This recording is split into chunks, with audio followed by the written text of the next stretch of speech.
pemirsa dimanapun Anda berada, saya Sekjen DPP Laskar Fungsi 745 Jakarta. Saat ini saya berada di jantung kota Watampone, Kabupaten Bone, Provinsi Sulawesi Selatan. Saya berada di ruangan khusus Ketua Bawaslu Kabupaten Bone. Assalamualaikum Pak Ketua. Waalaikumsalam. Bagaimana kabar Pak Ketua? Alhamdulillah.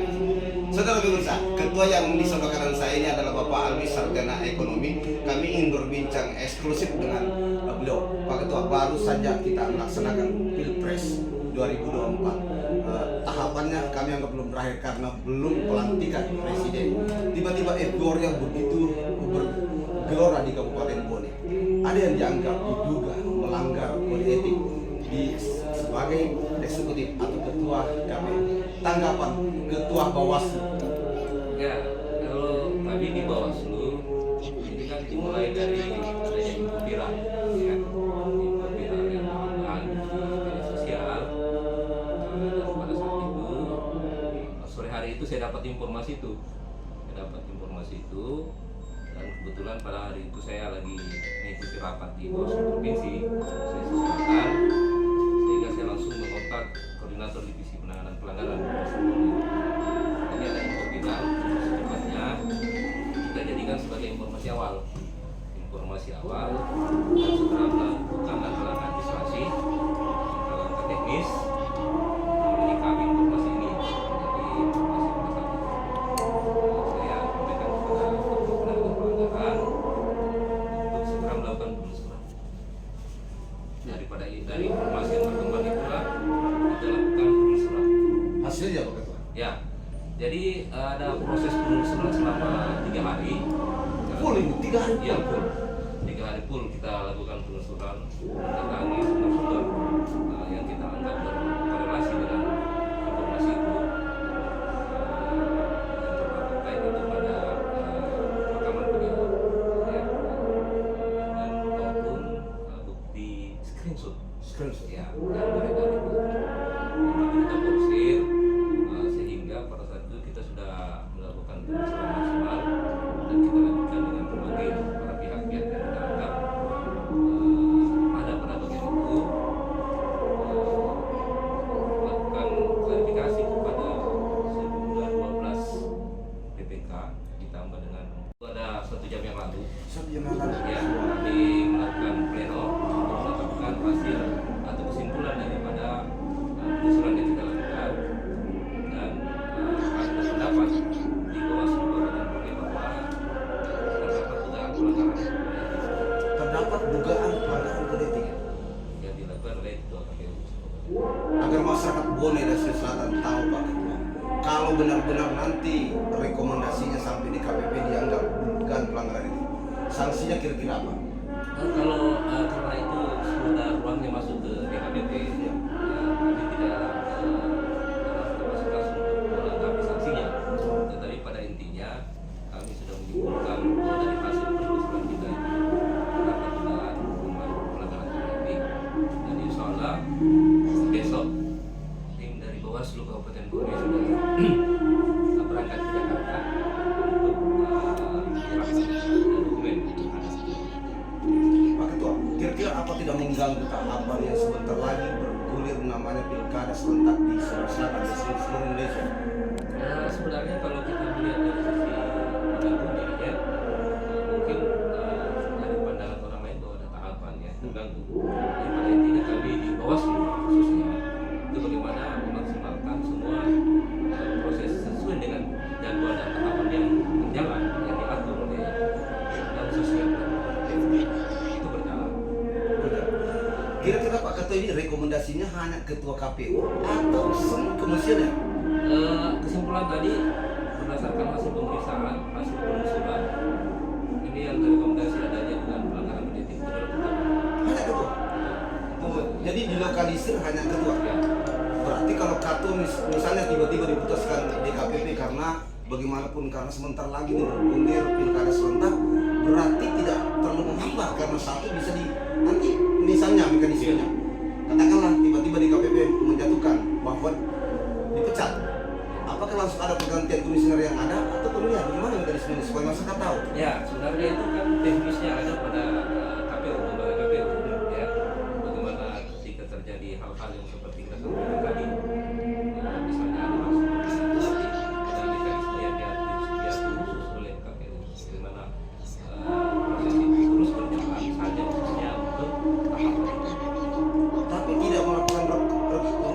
baru ya, tapi tetap yang komisioner yang ada yang langsung mengganti posisi ketua. Teknisnya itu ada di KPU. Oh di KPU. Tapi biasanya pemantauan Pak Ketua supaya publik tahu. Ya, kalau misalnya ada pergantian itu kan pasti ada mekanisme pada ruang berikutnya atau sarana calon berikutnya. Oh seperti caleg ya, begitu saja ada mengundurkan diri ada meninggal diganti dengan suara berikutnya. Misalnya, tapi kalau saya tidak masuk pada ruang itu, saya hanya mengatakan bahwa untuk hal itu teknisnya ada di Pak Ketua, kalau misalnya ada bilang Pak Ketua Bawaslu dan seluruh jajaran tidak diintervensi oleh pihak-pihak begitu terburu-buru memutuskan. tidak, kami menganggap bahwa tidak ada intervensi. Tugas kami adalah memberikan kepastian karena kami tidak ingin melihat kondisi saat ini yang berkembang melebar kemana-mana. Dan itu tadi seperti yang kita harapkan tidak mengganggu tahapan. Maka proses ini kita maksimalkan, termasuk bagaimana mengklarifikasi secara langsung sejumlah orang itu, karena kita ingin memastikan bahwa proses ini betul-betul berjalan maksimal dan bagaimana masyarakat mendapatkan informasi terkait dengan perkembangan. Jadi Pak Ketua meyakinkan kepada publik tidak ada istilah naming politik. Insya Allah Bawaslu tetap profesional dalam jalan. Profesional. Jadi benar-benar tanpa tekanan, tanpa intervensi, Insya Allah. tanpa pengaruh. Insya Allah. Insya Allah, luar biasa. Insya Allah itu yang membuat kita bergetar. Insya Allah. Pak Ketua, kira-kira memang Ketua KPU ini apakah diduga melanggar kode etik baru saja ini karena viral atau memang ada indikasi sebelumnya? Ini kan kalau kita melihat indikasi sebelumnya, saya tidak menanggapinya secara spesifik karena mulai dari proses tahapan awal penyelenggaraan pemilu itu berjalan berjalan ya. Karena mulai dari rekap secara berjenjang itu kita lakukan beberapa yang kami temukan rekomendasi ya. Tetapi inilah kondisi yang terjadi saat ini. Informasi itu baru kami dapatkan setelah baru-baru ini. Kira-kira Pak Ketua Bawaslu Kabupaten Bone bisa nggak poin-poin apa saja yang membuat diduga melanggar kode etik? Saya rasa itu kan berkorelasi dengan bukti-bukti yang ada. Tetapi itu nanti kan menjadi materi di DKPP. Ya, untuk saat ini kami di Bawaslu Bone sudah berkesimpulan bahwa pendapat dugaan Kira-kira Pak Ketua, kalau setelah misalnya ini DKPP memutuskan di belakang hari ada lagi dugaan, apa seberani ini juga melakukan? tidak ada alasan buat Bawaslu. Tidak ada alasan. Tidak ada alasan buat Bawaslu untuk tidak Walaupun komisioner yang ada itu keluarga penegak hukum di Iya, Kabupaten Bone, karena menurut kami memang dibentuk untuk memberikan kepastian dan keadilan. itu dibentuk untuk memberi kepastian dan keadilan. Sama. Sungguh luar biasa. Saudara pemirsa dimanapun Anda berada, hari ini saya melakukan sore ini menjelang maghrib di Kabupaten Bone, Provinsi Sulawesi Selatan, melakukan wawancara eksklusif dengan Ketua Bawaslu yang sangat visioner, sangat eksklusif dan luar biasa, sangat dekat dengan masyarakat, apalagi LSM dan wartawan. Beliau kapan ditelepon tidak pernah mengelak, langsung mengangkat teleponnya hitungan detik, tidak pernah membiarkan menunggu, bahkan tidak dikenal nomor pun, karena nomor pun nomor baru. Kami mencoba, pada nomor lama ada, kami mencoba testing the water. Ternyata apa yang disampaikan oleh masyarakat bahwa Ketua Bawaslu ini betul-betul profesional, tidak mendikte atau kemudian tidak memilih-milih kawan, lawan, teman, tapi profesional dalam penegakan. Masih kami lanjutkan, saudara pemirsa. Pak Ketua, ini tahapan sebentar lagi. Kemudian pendaftaran calon peserta calon bupati ya, dan calon wakil bupati di Kabupaten Bone. Karena kami mesti lihat bahwa ada yang masih di DPR RI karena berakhir di Oktober. Kemudian ada yang sudah terpilih. Sementara regulasinya kalau masih terpilih harus mengundurkan diri. Kalau sudah terpilih harus sudah buat pernyataan. Kira-kira tanggapannya Pak Ketua? Saya rasa kalau untuk hal itu, karena saat ini juga kami masih menunggu Iya. peraturan KPU terkait dengan pencalonan. Ya. Ya, jadi nanti kepastiannya bagaimana mekanisme terkait dengan pendaftaran bakal calon, usaha calon bakal calon, setelah saya disampaikan tadi bahwa tetap dia mundur atau tidak, Ya. pada saat kapan dia mundur, Ya. ini nanti akan diatur secara khusus pada peraturan KPU terkait pencalonan. Nah, jadi kami sementara menunggu. Pak Ketua, kalau di banyak tempat ketika kontestasi berjalan biasanya banyak pelanggaran APK misalnya dan lain sebagainya. Saya melihat juga Pak Ketua memang monitor di Kabupaten Bone termasuk paling duluan disiplin menegakkan APK di jalanan. Malah Jakarta lambat. Kenapa Pak Ketua sangat berani? Ya, karena itulah kami ingin memberikan informasi kepada seluruh masyarakat bahwa kami dalam menjalankan tugas itu bagaimana memberikan kepastian terkait jika terdapat dugaan pelanggaran apakah itu bisa menjadi ranah Bawaslu terkait dengan APK. Kalau memang belum diatur secara khusus, maka kami akan berkoordinasi dengan satuan polisi pamung praja untuk menegakkan perda. Ya. Karena sebenarnya kita menginginkan bahwa ini kontestasinya berjalan fair, normal, ya sesuai dengan regulasi yang mengatur. Baik Pak Ketua, karena ini juga sudah menjelang maghrib dan sudah asal kami masih lanjutkan sedikit saja. APK saudara pemirsa alat peraga kampanye. Pak Ketua, kira-kira APK yang mana saja sebenarnya dibolehkan para kontestan atau pendukung? Ya. Jadi sebenarnya kan sekarang belum dikenal ada istilah alat peraga kampanye. Iya. Ya, karena kenapa? Satu, ini belum ada penetapan calon. Betul. Ya, ini kan mungkin hanya sekedar bahan sosialisasi, tetapi bahan sosialisasi yang ada itu kan kita di Bone itu diatur perda. Gimana penempatannya, bagaimana izinnya, yang di luar izin itu yang tidak sesuai dengan perda itu, itulah yang nanti dilakukan penegakan perda. Benar, saudara pemirsa, lagi-lagi Ketua Bawaslu ini terbukti memang. Kita melihat, kita memantau, karena saya berada ketika sampai Pilpres berakhir berada di jantung kota Indonesia itu di Jakarta.